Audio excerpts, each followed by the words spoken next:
성경 공부 시작하겠습니다. 한 주 남았죠. 부득불 오늘 성경 공부를 하기로 했습니다. 자, 오늘 마지막 24과죠. 24과 참포도나무와 가지의 비유. 자, 우리 먼저 본문 말씀 요한복음 15장 1절에서 17절 말씀 다시 한번 읽겠습니다. 요한복음 15장 1절에서 17절 말씀 한 절씩 같이 나눠서 읽겠습니다. 내가 참포도나무요 내 아버지는 그 농부라. 누구는 내게 있어 가시를 맺지 아니하는 가지는 아버지께서 이를 제거하시고 누구는 가시를 맺는 가지는 더 가지를 맺게 하려 하여 이를 깨끗게 하시느니라. 너희는 내가 일러준 말로 이미 깨끗하였으니 내 안에 거하라. 나도 너희 안에 거하리라. 가지가 포도나무에 붙어있지 아니하면 저절로 가시를 맺을 수 없음같이 너희도 내 안에 있지 아니하면 그러하리라. 나는 포도나무요 너희는 가지니 저가 내 안에 내가 저 안에 있으면 이 사람은 과실을 많이 맺나니 나를 떠나서는 너희가 아무것도 할 수 없음이라. 사람이 내 안에 거하지 아니하면 가지처럼 밖에 버리고 말라지나니 사람들이 이것을 모아다가 불에 던져 사느니라. 너희가 내 안에 거하고 내 말이 너희 안에 거하면 무엇이든지 원하는 대로 구하라. 그리하면 이루리라. 너희가 가시를 많이 맺으면 내 아버지께서 영광을 가지실 것이요 너희가 내 제자가 되리라. 아버지께서 나를 사랑하신 것 같이 나도 너희를 사랑하였으니 나의 사랑 안에 거하라. 내가 아버지의 균형을 지켜 내 사랑 안에 거하는 것 같이 너희도 내 균형을 지키면 내 사랑 안에 거하리라. 내가 이것을 너희에게 이름은 내 기쁨이 너희 안에 있어 너희 기쁨을 충만하게 하려 함이니라. 내 계명은 곧 내가 너희를 사랑한 것 같이 너희도 서로 사랑하는 것이니라. 사람이 친구를 위하여 자기 목숨을 버리면 이에서 더 큰 사랑이 없나니 너희가 나를 명하는 대로 행하면 곧 나의 친구라. 이제부터는 너희를 종이라 하지 아니하리니 종은 주인의 하는 것을 알지 못함이라. 너희를 친구라 하였노니 내가 내 아버지께 들은 것을 다 너희에게 알게 하였음이니라. 너희가 나를 택한 것이 아니요 내가 너희를 택하여 세웠나니 이는 너희로 가서 가시를 맺게 하고 또 너희 가시를 항상 있게 하여 내 이름으로 아버지께 무엇을 구하는지 다 받게 하려 함이니라. 내가 이것을 너희에게 명하면 너희로 서로 사랑하게 하려 함이니라. 아멘. 자, 오늘 예수님께서는 나는 참포도 나무요 이렇게 이제 말씀을 하시는데 요한복음에 보면은 유독 이런 그 표현들이 많이 나오죠. 우리 지난 시간에 공부했던 게 뭐죠? 나는 선한 목자다. 그러기 전에 나는 양의 문이다. 문이라고도 하셨죠. 그 다음에 나는 선한 목자다. 우리 요한복음에 또 다른 표현이 있습니까? 나는 요한복음 6장에 보면 나는 하늘로서 오는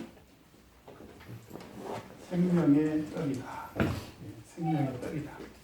그래서 오늘 종강 떡이 왔습니다. 나는 생명의 떡이다. 또 요한복음 8장에 보면 나는 세상의 빛이다. 이렇게도 말씀을 하셨죠. 그 다음에 요한복음 11장에 보면 나는 부활이요 그리고 생명이니, 그렇죠? 나는 부활이요 생명이니.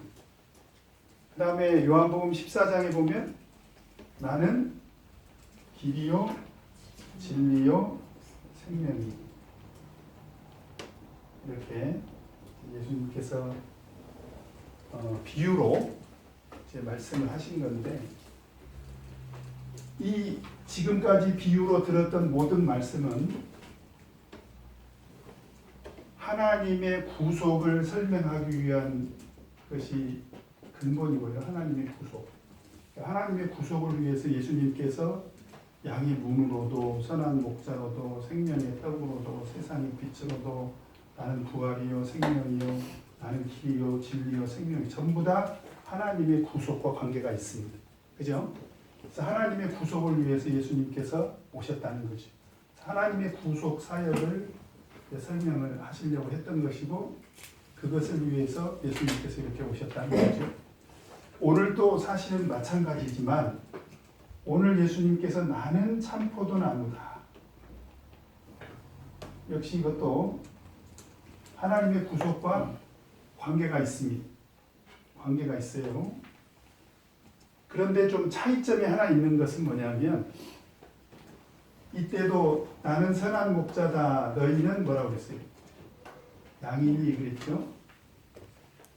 그러니까 하나님의 구속사역 중에서 우리 예수님과 우리 성도와의 관계를 설명을 하셨지 않습니까? 오늘 또 예수님께서 나는 참포도나무요 그리고 너희는 가지 바로 우리 성도 또는 오늘 본문 말씀 중에는 제자라는 단어가 등장을 합니다. 8절 보니까 너희가 내 제자가 되리라. 제자와의 관계, 그러니까 예수님과 성도와의 관계를 설명하기 위해서 예로 드셨다라는 거죠. 그런데 오늘 1절부터 17절까지 내용을 보면 11절까지는 예수님과 제자들과의 관계를 설명을 하시다가 갑자기 12절에 뭐라고 말씀하십니까? 12절에 내 계명은 뭐라고 말씀하십니까? 내가 너희를 사랑한 같이 너희도 서로 사랑하라. 그래서 그 내용으로 쭉 설명하다가 17절에 또 내가 이것을 너희에게 명하면 너희로 서로 사랑하게 하려 함이로라. 그래서 조금 정리를 한다면 우리 요한복음 15장의 참포도 비유는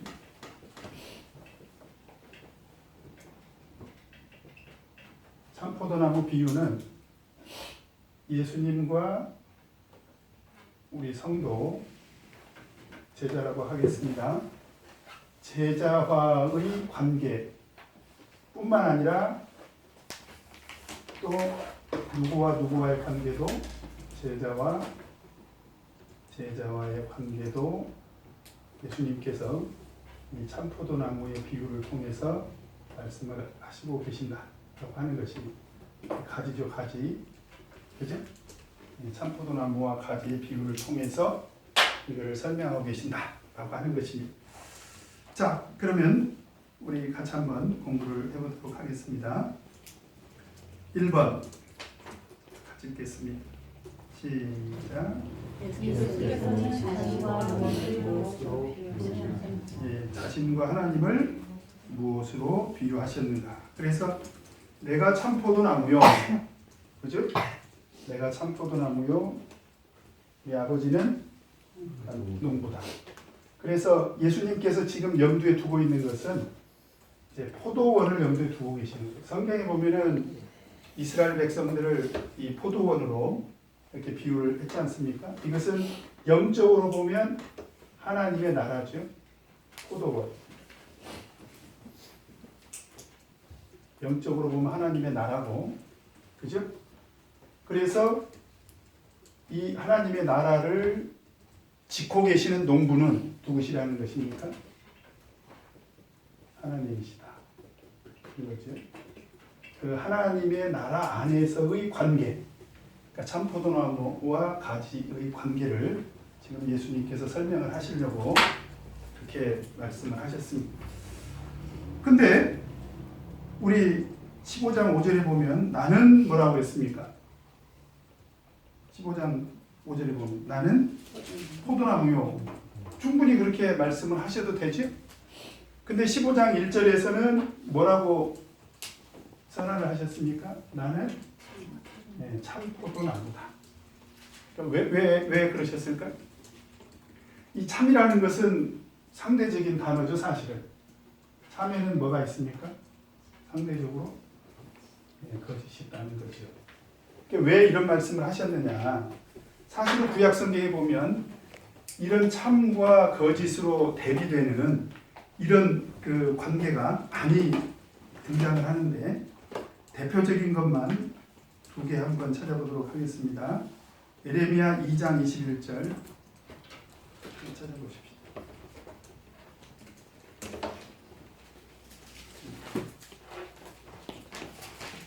예레미야 2장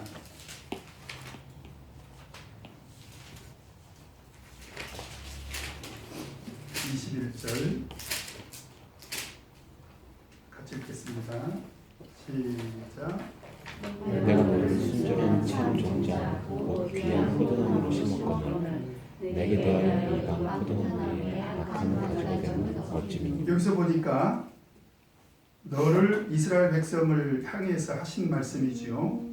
내가 너를 순전한 참 종자 곧 귀한 포도나무. 여기 수식어가 세 개나 들어있습니다. 그죠? 하나는 순전하고 그 다음에 참되고 그 다음에 귀한.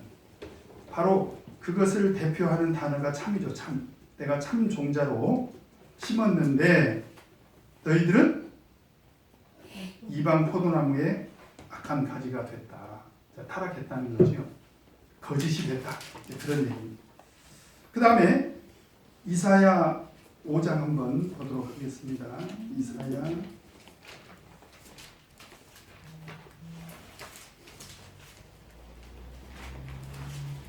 5장 1절 2절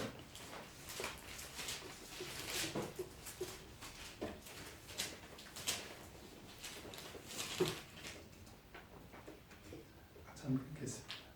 시작. 내가 나의 사랑하는 자를 위하여 노래하되 나의 사랑하는 자의 포도원을 노래하리라. 나의 사랑하는 자에게 포도원이 있으며 심히 기름진 산으로다. 땅을 파서 돌을 지하고 흑성 그 포도나무를 심었었도다. 그 중에 망대를 세웠고 그 안에 술틀을 팠었도다. 좋은 포도매기를 바랐더니 들포도를 맺혔도다. 여기서 보니까 예수님께서 하나님께서 극상품 포도나무를 심었고 그 다음에 좋은 포도 맺기를 바랐는데 무엇을 맺혔다는 것입니까? 들포도를 맺혔도다. 여기서도 극상품, 좋은 포도라는 개념이 등장하죠. 그래서 예수님께서 이 비유를 말씀하실 때는 바로 이렇게 그 타락해버린 이스라엘을 염두에 두고 지금 이 말씀을 사실은 하신 것입니다. 그래서 굳이 참이라는 단어를 쓴 것은 우리 요한일서 5장 20절을 보면 이 참의 근본이 누구냐? 바로 예수님인 것을 강조하시려고 하신 말씀인데 우리 요한일서 5장 20절 한번 보겠습니다. 요한일서 5장 20절 요한일서 5장 20절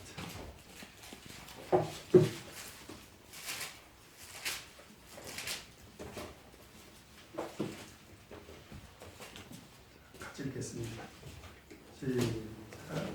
또 어느 것은 하나님의 우리 이르러 우리에게 지각을 주사 우리를 참된 자를 알게 하신 것과 또한 우리가 참된 자 곧 그의 아들 예수 그리스도 안에 있는 것이니 그는 참 하나님이시요 영생이시니. 참이 몇 번 등장해요? 세 번 등장하죠. 누구를 설명하느라? 예수님. 그래서 예수님은 참의 근원이다 라고 하는 것을 예수님께서 이렇게 스스로 설명을 하신 것입니다. 참포도나무라는 개념을 통해서. 자, 그 다음에 두 번째로 2번 같이 읽겠습니다. 시작. 하나님께서 과실을 놓지 않는 가족과 과실을 넣는 자들을 각각 결핍해 하시는가. 자, 그런데 예수님은 참포도나무라고 했는데 지금 보니까 가지는 두 종류의 가지가 있다는 거예요. 두 종류의 가지가. 그죠? 근데 하나는 과실이 없는 가지가 하나 있고요. 그죠? 과실이 없는 가지가 하나 있고, 그 다음에 하나는 열매를 맺는 과실이 있는 가지가 하나 있더라는 거예요. 그죠? 이게 뭔가 지금 예수님께서 염두에 두고 있는 사람들이 또 있다는 거죠. 그죠? 참이라고 하는 이 말 속에 바로 예수님께서 거짓을 염두에 뒀다면 바로 그 참포도나무에 붙어 있는 가지 중에서도 과실을 맺는 가지가 있고, 못 맺는 가지가 있고, 그 다음에 과실을 맺는 가지도 있더라. 이제 그런 얘기죠. 근데 과실이 없으면 어떻게 해버리겠다는 거예요? 가지를 어떻게 해버리겠다는 것입니까? 네, 제거하시겠다. 제거하시겠다. 근데 나중에는요, 어떤 말씀까지 하시냐면 6절 보면, 자 6절 한번 읽어보도록 하겠습니다. 시작. 사람이 내 안에 거하지 아니하면 가지처럼 밖에 버리고 말라지나니 사람이 이것을 갖다가 그를 던져 쓰느니라. 자, 가지처럼 밖에 버리워 말라지나니 제거한다는 말씀이 또 등장하죠. 그 다음에 사람들이 이것을 모아다가 어떻게 한다고요? 네, 성경에서 나오는 불에 던져 살라버린다는 말은 바로 무엇을 말하는 것입니까? 네, 불의 심판을 말합니다. 그죠? 과실을 맺지 않는 그런 가지는 하나님께서 제거하시고 불에 던지고 결국은 심판을 받게 된다. 그런 얘기죠. 자, 이해가 되십니까? 그런데 과실을 맺는 가지는 어떻게 하신다는 것입니까? 과실을 맺는 가지는 어떻게 하신다고? 더 과실을 맺도록 어떻게 해요? 풍성하게 풍성한 그 과일을 맺도록 해주시겠다라고 하는 것입니다. 마지막 깨끗게 하시는 말씀은 조금 이따가 제가 따로 설명을 드리고요. 자, 그러면 자, 여기서 우리가 한 가지 고민해야 될 게 있습니다. 그러면 과연 이 가지의 상태가 과실은 뭐 우리가 어렵지 않게 이것은 신앙의 열매를 말하겠죠. 그렇죠? 신앙의 열매. 이것을 다른 말로 한다면 어떤 신앙의 성장 또는 성수, 그렇죠? 뭐 같은 개념입니다. 믿음이 성장했냐, 믿음이 성숙하냐, 믿음의 열매가 있냐, 라는 건데, 과연 정말 하나님은 그 믿음의 열매만으로 이렇게까지 심판을 하실까? 근데 오늘 분명히 예수님은 6절에 사람이 내 안에 거하지 아니하면 가지처럼 밖에 버리고 말라지나니 사람들이 이것을 모아다가 불에 던져 사르느니라. 분명히 이렇게 심판이 있다고 이렇게 말씀을 하셨지 않습니까? 그죠? 자, 우리 누가복음 13장 6절에서 9절 말씀 한번 찾아보도록 하겠습니다. 누가복음 13장 6절에서 9절.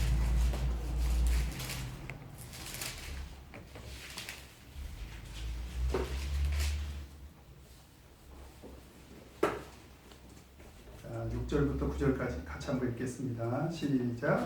이에 비유로 말씀하시되 한 사람이 포도원에 무화과나무를 심은 것이 있더니 와서 그 열매를 구하였으나 얻지 못한지라.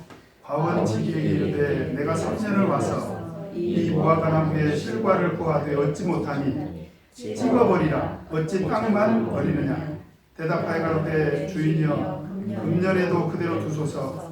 내가 두고 파고 거름을 줄이니 이후에 만일 실과가 열면 이언이와 그렇지 않으면 찍어버리소서. 그러니까 기회는 줄 수 있어요. 열매를 맺을 수 있도록 기회는 줄 수 있는데 결과는 뭡니까? 열매를 맺지 못한 것과 맺는 것은 어떻게 하겠다? 구별하겠다는 거예요.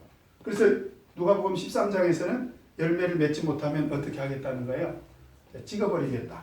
그래서 이 두 과실을 맺지 못하는 것과 맺는 것은 우리가 생각할 때 이것은 단지 신앙의 어떤 열매나 성장이나 성숙만을 말하는 것이 아니라 이 안에는 사실은 영적인 생명이 동시에 있다는 것. 영적인 생명이. 그러니까 사실은 오늘 예수님께서 과실을 맺지 않는 가지가 왜 과실을 맺지 않은지를 4절에서 뭐라고 설명하고 있습니까? 4절 같이 한번 읽겠습니다. 시작. 내 아내가 나도 너희 아내가 가지가 포도나무에 붙어 있지 아니하면 절로 과실을 맺을 수 없음 같이. 그러니까 사실은 이 사람들은 어떤 성장이나 성숙이나 신앙의 열매가 없는 것은 사실은 근본적으로 보면 어디에 문제가 있다는 거야? 생명에 문제가 있다는 거야. 참 포도나무 대신 예수님에게로부터 떨어졌다는 것이. 지금 그거를 예수님께서 설명을 하려고 오늘 이 비유를 든 것입니다. 자, 그런데 15장 2절이 좀 비교적 우리 이제 어떤 신학자들이나 성경학자들이나 또는 뭐 이렇게 15장 2절을 설명하는 많은 이렇게 그 일반 교회 목회자들 그 해석을 보면 이게 아주 좀 묘한 해석을 하는 사람들이 있습니다. 혹시 여러분들도 들어보셨는지 모르겠는데 여기서 보니까 무릇 과실을 맺는 가지는 더 과실을 맺게 하리 하여 이를 어떻게 한다고 했어요? 깨끗게 한다고 했잖아요. 깨끗게. 이건 이제 별도로 한번 설명을 하도록 하겠습니다. 이 깨끗게 한 것의 대상이 뭐냐? 지금 제일 이상한 해석이 뭐냐면 열매를 못 맺는 그런 대상을 두고 얘기를 했다는 거예요. 이 해석을 하는 사람들의 대표적인 해석이 그렇습니다. 그 이유가 뭐냐? 15장 2절에서 이를 재버리셨다. 이 재했다는 것은 가지치기를 했다. 우리는 이렇게 이해가 되지 않습니까? 모든 성경이 다 그렇게 번역을 했는데 그렇게 주장하는 사람들은 그것이 제거가 아니라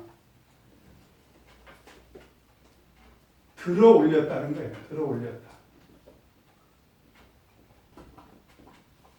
들어 올렸다는 것이 뭐냐면 어떤 가지가 힘이 없어가지고 그것이 좀 뿌리를 더 잘 내리도록 북돋아 줬다는 거예요. 북돋아 줬다. 그래서 북돋아 줘서 열매 없는 상태를 결국은 깨끗게 했다. 이렇게 해석을 합니다. 그렇게 해석하는 사람들은 이런 구도를 아주 싫어해요. 어떻게 하나님께서, 사랑의 하나님께서 열매 없다고 우리를 그 사실만으로 우리를 심판하실 거냐. 하나님은 그런 하나님이 아니라는 거예요. 여러분 15장 2절 빼고도 우리가 15장 1절부터 6절까지 쭉 내용을 읽어보면 사실은 예수님은 뭘 염두에 두고 계신다? 열매 있는 것과 없는 것을 구별해서 지금 설명을 하고 있지 않습니까? 그죠? 그래서 예수님께서 나는 참 포도나무다라고 하신 이 말씀 우리가 염두에 둬야 됩니다. 우리 신앙에는 비진리도 있다는 거예요. 그런데 그렇게 해석하는 사람들이 있다라는 거죠. 그래서 우리는 이 해석에 동의할 수가 없습니다. 해석에 절대 동의할 수가 없고요. 그 다음에 이제 두 번째, 원문을 보면 이게 단수인데 지금 둘 중에 하나입니다. 하나는 뭐냐면 과실을 맺지 아니하는 가지를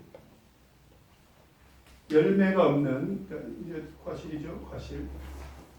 과실이 없는 가지를 어떻게 했다고요?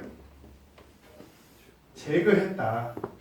그 상태가 과실을 맺지 않는 나무를 제거한 그 상태가 깨끗게 된 거다.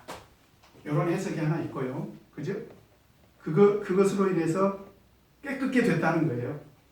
그 다음에 세 번째는 뭐냐면 우리가 지금 보고 있는 이 그냥 지금 우리 요한복음 15장 2절을 보면 그냥 쭉 읽어보면 무릇 과실을 맺는 가지는 더 과실을 맺게 하려 하여 이를 깨끗게 하셨느니라. 이것은 과실을 맺는 가지를 말한다. 그래서 과실을 맺는 가지는 하나님께서 더 정결하게 하셔서 더 열매를 풍성하게 맺도록 한다. 이런 해석도 있습니다. 근데 이렇게 오늘 제가 이제 이런 아주 해괴망측한 해석이 있기 때문에 여러분 인터넷에 가서 요한복음 15장 2절에 해석해가지고 한번 인터넷에 검색해 보세요. 의외로 1번으로 해석하는 사람들이 굉장히 많습니다. 근데 이제 제가 원문 성경을 보고 그 다음에 원문을 번역한 다른 번역 성경을 다 봤더니 반반으로 나눠졌어요. 2번으로 해석하는 것이 반, 3번으로 해석하는 게 반, 5대 5입니다. 여러분들은 어떻게 해석을 하실랍니까? 뭐 어떻게 해석해도 사실은 상관이 없는 거죠. 그죠? 이게 큰 틀에서 보면 이런 열매가 없는 가지는 제거해야 되지 않겠습니까? 그래야 깨끗게 되는 거잖아요. 그 상태, 그 나무의 상태가 깨끗게 됐다 라고 해석을 해도 되고요. 아니면 과실을 맺는 가지는 더 정결하게 해서 과실이 더 풍성하게 맺게 해주신다. 이렇게 해석을 해도 괜찮을 것 같습니다. 어쨌든 제가 이걸 좀 언급한 것은 1번 해석이 있기 때문에 좀 말씀드린 거예요. 이해해 주셨죠? 자, 그 다음에 한번 읽겠습니다. 시작. 과실을 맺는 것과 과실을 맺지 못하는 이유가 각각 무엇이라고 하셨는가? 자, 4절부터 보면 그러면 왜 이 과실을 맺지 못하는 가지와 과실을 맺는 가지는 어떻게 해서 열매를 맺기도 하고 맺지 못하기도 하느냐? 그 이유가 어디 있습니까? 4절에 보니까 내 안에 거하라. 나도 너희 안에 거하리라. 어떤 상태에 있을 때 열매를 맺는다는 것입니까? 이걸 그림으로 한번 그려보겠습니다.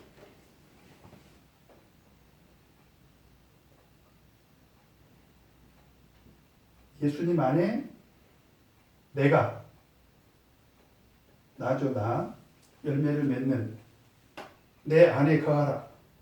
나도 너희 안에 거하리라. 내 안에 누가 계신다고요? 이게 좀 복잡하네요. 누가 계신다고요?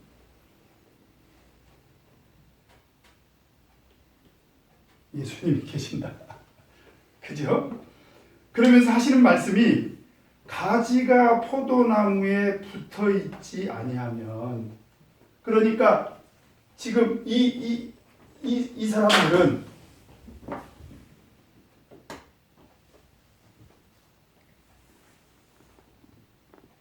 예수님 안에 이 사람들은 찾아볼 수 있어요, 없어요? 이 사람들은 없죠. 밖에 있죠.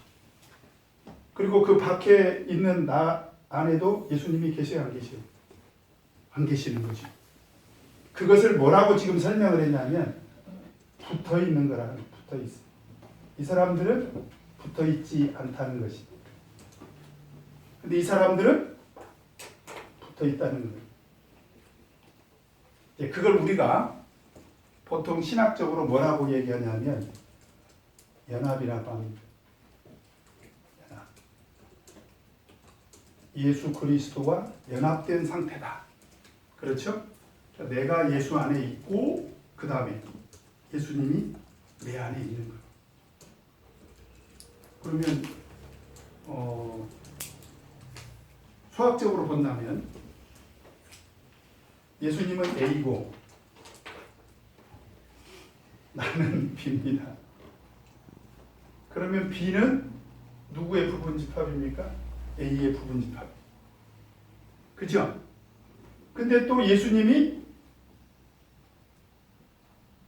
비 안에도 있대요. 수학적으로 본다면 그렇단 말이야. 그러면 우리 김현순 선생님 이걸 애들한테 뭐라고 가르쳐요? A는 B는 A의 부분집합이고 A는 B의 부분집합이다. 그러면 A는 B와 어떤 관계입니까? 너무 쉬워서 대답을 안 하시는 거죠? 이건 일치를 말합니다. 일치. 하나님과의 일치. 그죠?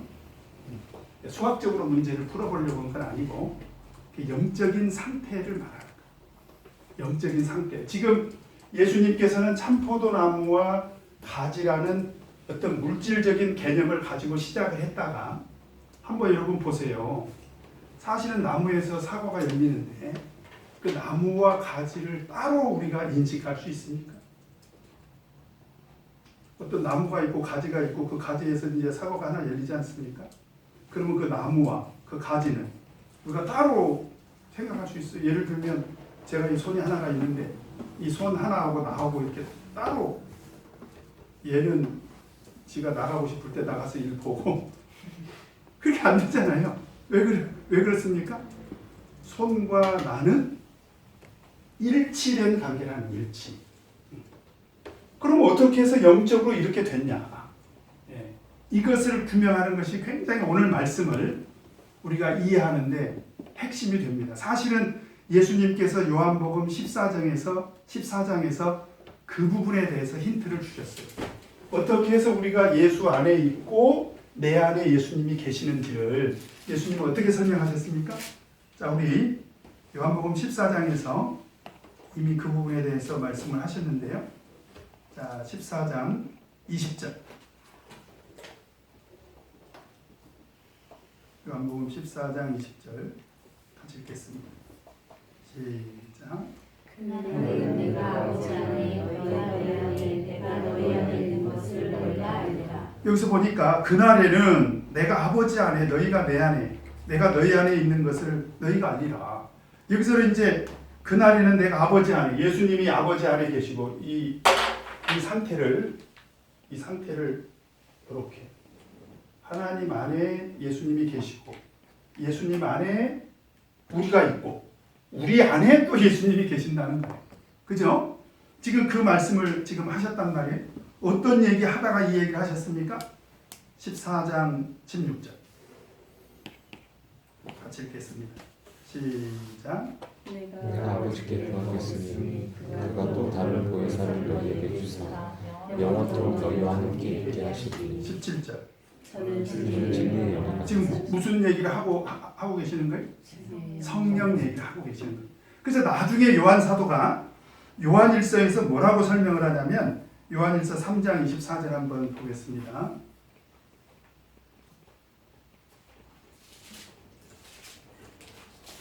요한일서 3장 24절. 오늘 말씀과 결정적인 관계가 있는 말씀이죠. 요한일서 3장 24절.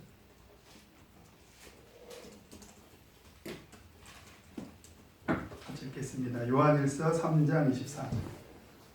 같이 읽겠습니다. 시작. 그의 계명들을 지키는 자는 주 안에 거하고 그의 주 안에 거하시나니 우리에게 주신 성령으로 말미암아 그가 우리 안에 거하시는 줄을 우리가 아느니라. 자, 이 상태를 예수 그리스도와 제가 연합하고 예수 그리스도와 일치된 관계라고 말씀을 드렸는데 예수 그리스도와 연합하고 일치됐다는 이 상태는 우리 안에 무엇이 있을 때 가능하다? 그렇죠. 성령의 내주로 성령께서 내 안에 있으면 그죠? 성령께서 내 안에 있으면 그러면서 어떤 전제를 했습니까? 너희가 내 계명을 지키면 그죠? 자, 그러면 자, 결론입니다. 오늘 사실은 말씀의 결론입니다. 잘 보세요. 어떤 사람이 열매를 맺고 생명이 있는 것입니까? 성령을 받고 계명을 지키는 사람. 그죠? 그러면 반대로 어떤 사람이 생명이 없고 열매를 맺지 못하는 것입니까? 성령이 없고 계명을 지키지 않는 사람. 사실은 이 얘기예요. 그래서 이런 영적인 상태를 사실은 예수님께서 염두에 두고 요한복음 14장부터 사실은 16장에서도 성령에 관한 얘기를 계속 말씀을 하시지 않습니까? 그죠? 그래서 예수님께서 이런 영적인 상태를 지금 염두에 두고 말씀을 하신 것입니다. 그래서 그런 영적인 상태에 있기 때문에 열매를 맺고 그런 영적인 상태에 없기 때문에 열매를 못 맺는 것이다 라고 하는 것입니다. 그 다음에 4번 같이 읽겠습니다. 시작. 예수께서 응답하는 그들의 조건으로 무엇을 말씀하셨나요? 자, 이제 그 얘기를 한참 하시더니 갑자기 예수님께서 7절에 뭐라고 말씀하십니까? 7절 같이 한번 읽겠습니다. 시작. 너희가 내 안에 거하고 내 말이 너희 안에 거하면 무엇이든지 원하는 대로 구하라. 그리하면 이루리라. 자, 너희가 내 안에 거하고, 요 말은 너희가 예수님 안에 내가 있고 나가 있고 그 다음에 내 안에 뭐가 있다고? 말. 여기서 말은 헬라어로 로고스입니다. 말씀이죠, 말씀. 말씀이 있으면 이것도 역시 영적인 상태를 말하는 거예요. 그죠? 영적인 상태. 그리고 이건 아까 요한 사도가 요한일서 3장 24절에서 뭐라고 말씀하셨습니까? 너희가 내 계명을 지키는 그 상태와 동일한 거죠, 사실. 그죠? 그래요, 안 그래요? 그러면 자, 여기서 신앙의 열매뿐만 아니라 영적인 생명만을 말한 게 아니라 무엇이든지 원하는 대로 구하면 이루어지겠다는 거예요. 이게 무슨 얘기입니까? 기도응답의 약속을 지금 하고 계시는 것입니다. 잘 보세요. 신앙의 열매 안에 기도응답이 있을 수 있지만 오늘 예수님께서는 이걸 따로 떼가지고 이런 영적인 상태에 있으면 기도를 응답받도록 무엇이든지 원하는 대로 다 들어주겠다. 이렇게 말씀을 하셨습니다. 자, 그 다음에 5번 같이 읽겠습니다. 시작. 예수님의 사랑에 거하여야 하는 이유와 방법은 각각 무엇입니까? 자, 그런데 갑자기 이제 8절 말씀은 아까 제가 좀 설명을 드렸고요. 내 제자의 조건으로 아까 말씀을 드렸고, 지금 9절 10절을 보면 갑자기 또 예수님께서 사랑 얘기를 꺼내셨습니다. 사랑. 그죠? 그러면서 아버지께서 나를 사랑하신 것 같이, 자, 이게 꼬리에 꼬리를 물고 지금 예수님께서 말씀을 사랑 얘기를 또 갑자기 꺼내셨어요. 그래서 하나님께서 누구를 사랑하신 것 같이, 예수님을 사랑하신 것 같이, 그 다음에 나도 누구를, 우리 제자들이죠. 제자들을 사랑했다. 그것을 뭐라고 얘기를 하는 거예요? 나의 사랑 안에 있어야 된다는 거예요. 나의 사랑 안에 있어야 된다. 그래서 내가 아버지의 계명을 지켜 그의 사랑 안에 거하는 것 같이 너희도 내 계명을 지키면 내 사랑 안에 거하리라. 이게 무슨 얘기입니까? 하나님께서 예수님을 사랑하는 이유가 어디 있었다고요? 예수님께서 하나님의 계명을 지켰다는 거예요. 그러면 예수님의 사랑을 받으려면 제자들은 뭘 지켜야 된다고요? 계명을 지켜야 된다. 지금 연결고리가 어디서부터 비롯됐는지 지금 이해가 되시죠? 아까 영적인 상태, 요한일서 3장 24절에서 계명을 지키는 사람은 예수님의 사랑 안에 거하는 것이다. 지금 그 얘기를 하려고 말씀을 하신 것입니다. 그래서 요한복음 14장 21절을 보면 아예 여기서도 예수님께서 노골적으로 이렇게 말씀을 하셨어요. 요한복음 14장 21절 같이 읽겠습니다. 시작. 나의 계명을 가지고 지키는 자라야 나를 사랑하는 자니 나를 사랑하는 자는 내 아버지께 사랑을 받을 것이고 나도 그를 사랑하여 그에게 나를 나타내리라. 나의 계명을 가지고 지키는 자라야 나를 사랑하는 자라. 그러면서 나를 사랑하는 자는, 그 말은 무슨 말입니까? 나의 계명을 가지고 지키는 자는 그 얘기입니다. 지키는 자는 결국 어떻게 된다? 하나님의 사랑 안에 거하게 될 것이다. 하나님의 사랑 안에 거하게 될 것이다. 자, 이 얘기를 예수님께서 이렇게 풀어가시는 이유가 있습니다. 6번 같이 읽겠습니다. 시작. 자, 그러면서 자 12절에 보니까 내 계명은, 이제 계명을 또 설명하시죠. 자, 계명을 설명하시죠. 자, 지금 계속 계명이 등장하고 있습니다.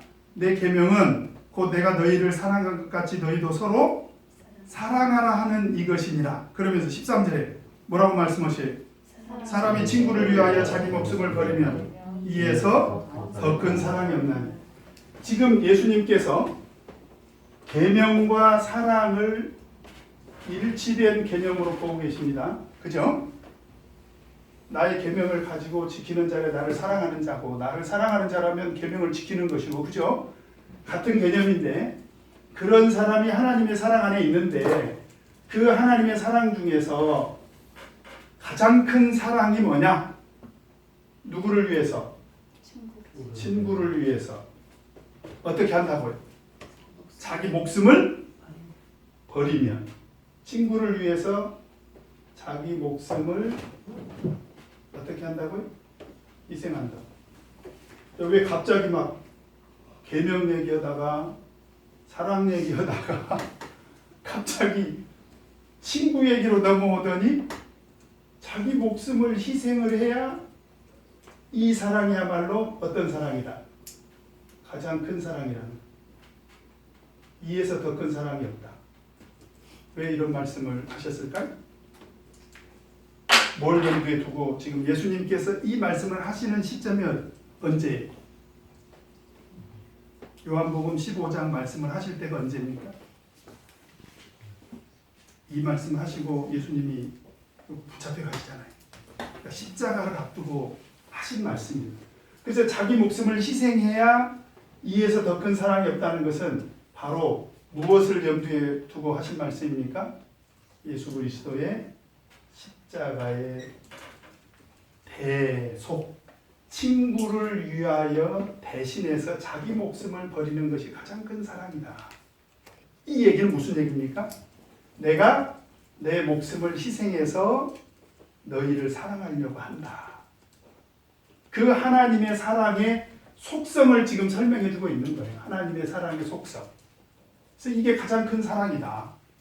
그래서 내가 너희를 사랑할 때는, 예수님이 제자들을 사랑할 때는 바로 어떤 사랑으로 너희를 사랑하겠다? 가장 큰 사랑. 십자가의 대속의 사랑. 그 십자가의 대속의 사랑으로 너희를 사랑하겠다. 지금 그런 얘기입니다. 우리를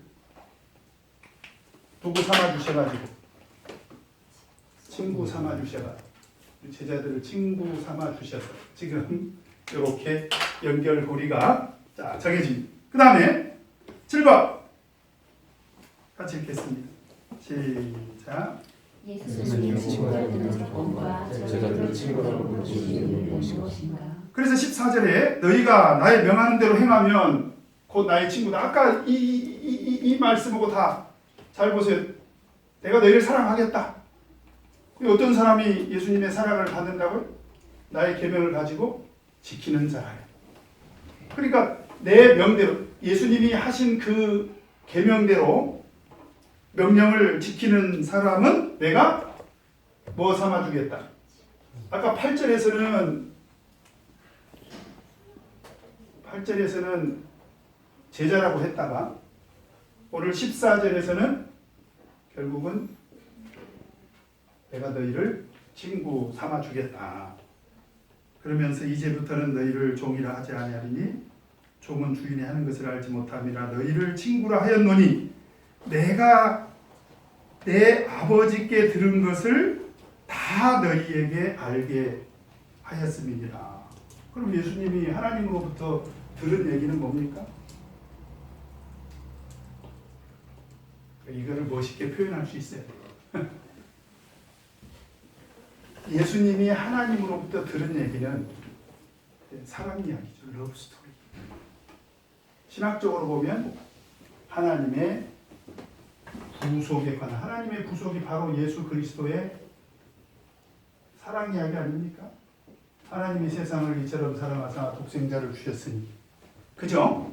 그 러브 스토리, 하나님의 구속사에게 대해서 들었다 이 말이에요. 하나님의 구속사에게 들은 것을 예수님이 오신 것은 그 제자들에게 제자 삼아주시고 친구 삼아주시고, 그래서 너희들에게 이런 하나님의 구속사역에 대해서 내가 세상에 와서 지금 하고 있는 모든 일들, 내가 말하고 있는 모든 것들은 하나님께서 나를 통해서 이루시려고 하는 하나님의 구속사역을 너희들에게 알게 하시려고 한 거다.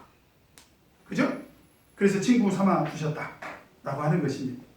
자, 이해가 되셨습니까? 자, 이해가 되셨습니까? 자, 그래서 결론입니다. 8번. 자, 같이 읽겠습니다. 시작. 예수께서 제자들을 택하시고 계명을 지키셨고 자, 그래서 착각하지 마라. 지금 이제 이 얘기까지 다 하시고 예수님께서 오늘 말씀에 결론을 이렇게 말씀을 하십니다. 자, 너희가 나를 택한 것이 아니오 내가 너희를 택하여 세웠나니. 예수님께서 자, 우리를 제자입니다. 제자. 그죠? 또는 여기서 뭐라고 또 하신다고요? 친구를 삼은 것은 우리는 보통 내가 예수님을 믿었다. 그것은 내 관점에서는 그것이 맞을지 모르지만 오늘 예수님께서 우리의 영적인 상태를 뭐라고 설명하냐면 사실은 내가 너희를 선택한 거야.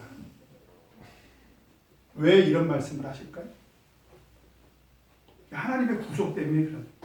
잘 보세요. 하나님의 구속은 예수님께서 자기 목숨을 희생하지 않으셨으면 이걸 보고 뭐라고 얘기하냐면 선제된 은혜라고 합니다.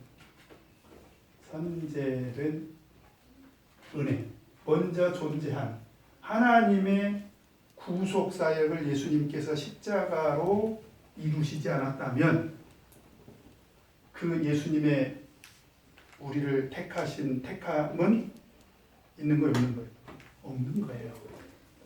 그러니까 예수님께서 우리를 택하셨다. 이 영적인 개념을 지연이 내가 너 한마디 죄송합니다. 구원할게. 그런 택함을 말하는 게 아니라 하나님의 구속 사역 그 계획 안에서의 택함을 말하는 거예요. 그죠? 그래서 구원받은 성도들은 이미 선제된 예수 그리스도의 십자가의 구속으로 말미암은 선택이 있었다는 것입니다. 그러면 왜 선택했냐? 너희를 택하여 세웠나니 이는 그 이유를 말하고 있습니다. 어떻게 해서 이렇게 선택을 했냐? 자, 예수님의 이거 선택이라는 것은 바로 예수 그리스도를 통한 구속을 말하는 것입니다. 예수 그리스도의 구속. 그 예수 그리스도의 구속의 목적이 어디에 있느냐? 이는 너희로 가서 어떻게 한다고요? 첫째, 과실을 맺게 하고 과실을 어떻게 있게 하겠다? 항상 있게 하겠다. 그죠? 과실을 항상 있게 하겠다. 그죠? 그 다음에 두 번째로 과실을 항상 있게 하고 이런 상태, 이런 예수 그리스도의 선택으로 말미암아 우리 안에 하나님의 이제 생명이 들어왔다고 봐야 되겠죠, 그죠? 그래서 과실을 맺게 하고, 그 다음에 이 과실에는 생명이 같이 있는 것입니다. 이렇게 이해하시는 게 좋겠네요, 그죠? 그 다음에 두 번째로 있게 하여 내 이름으로 아버지께 무엇을 구하든지 다 받게, 기도 응답을 받게 하시려고 하는 거다. 그죠? 기도 응답은 하나님과 우리의 영적 교제 아닙니까? 하나님과 우리의, 그죠? 영적 교제, 이게 수직적인 관계를 말하는 거죠. 그 다음에 17절에 내가 이것을 너희에게 명하면 너희로 서로 사랑하게 하려 하시니, 서로 사랑하게. 이건 뭐예요? 우리 성도의 교제를 말합니다. 성도의 교제. 이건 나와 이웃과의 수평적인 교제를 말합니다. 자, 이야기를 듣고 보니까 예수님께서 참포도 비유를 말씀하신 목적이 어디 있느냐? 오늘 이 영적인 상태가 같다는 거예요. 그죠? 영적인 상태. 예수님께서 우리를 구원하신 그 목적을 두 가지로, 사실은 참포도 나무와 가지와의 관계를 통해서 쭉 설명을 하시다가 결국은 기도 응답 얘기하시고, 계명 얘기하시고, 사랑 얘기하시고, 친구 얘기하시고, 자기 목숨을 희생하는 가장 큰 사랑을 얘기하시더니 그것이 나의 선택이었다는 거예요. 그게 가장 큰 사랑으로, 하나님의 구속의 핵심이 뭐냐? 예수 그리스도의 십자가의 구속, 대속, 가장 큰 사랑으로 우리를 선택했다는 거예요. 그 선택한 목적이 어디에 있느냐? 과실을 맺으려고 한 거다. 그리고 너희들이 나와 그런 참포도 나무와 가지처럼 이렇게 붙어 있으면 어떤 말씀이, 어떤 기도든지 다 들어주겠다. 그리고 너희들은 서로 계명 안에서 서로 사랑해야 된다. 바로 이 얘기를 하고 싶어서 예수님께서 참포도 나무와 가지의 비유로 말씀을 하신 것입니다. 복잡하죠? 자, 이해하셨습니까? 네. 그래서 오늘 말씀의 핵심이 뭐냐면 영적인 상태를 말하고 있어요. 이건 영적인 상태. 그러므로 오늘 말씀을 가지고 요한복음 15장 2절을 이상하게 해석하면 안 돼요. 네. 이거는 아주 굉장히 위험한 해석이고요.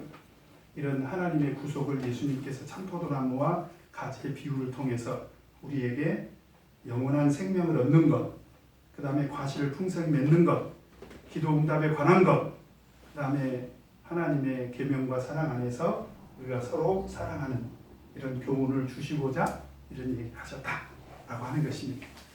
자, 이해하셨죠? 자, 그러면은 내 삶에 적용하기 1번 같이 한번 읽겠습니다. 시작. 예수께서는 제자들에게 너희가 내 안에 거하면 나도 너희 안에 거하리라고 하셨습니다. 이는 그리스도와 성도들이 연결되어지니 필연적으로 영적인 생명에 이르는 유일한 기름을 강조하신 것입니다. 나는 지금 예수 그리스도 안에 거하는 삶을 살고 계십니까? 나는 그리스도 안에 거하는 것은 어떤 삶이라고 생각하십니까? 그래서 아까 그리스도 안에 있는 그 상태, 계명은 말씀과 동의어입니다.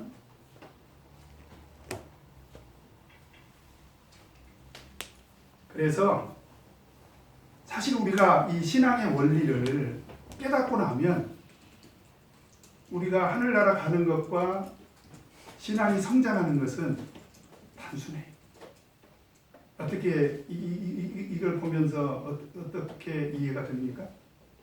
우리 구원과 성숙의 그 비결이 뭐예요?